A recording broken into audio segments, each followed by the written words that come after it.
this challenge review, I'm going to show you how you can create those other game objects. We can go to our hierarchy and right click, go to 3D object, and I'm going to create a cube.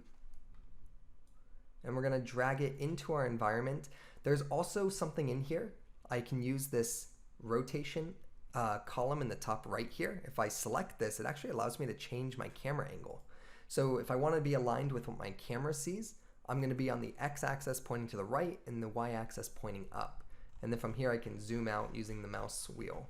And I'm going to position this cube to about right here. From there, I'm going to right click or go to top menu, game object, 3D object. And we're going to create a capsule. And we're going to position that as well. I can also modify the values here. I can just drag the Z value and I can bring it forward and backwards and all sorts of cool things. And we can use this to position it. Lastly, I'll go ahead and create one more game object here. And let's create a cylinder. And to get a better view of it, I'm just going to right click and WSCAD myself over here and bring it forward. Okay, so I now have 4 objects in my scene. I have a floor.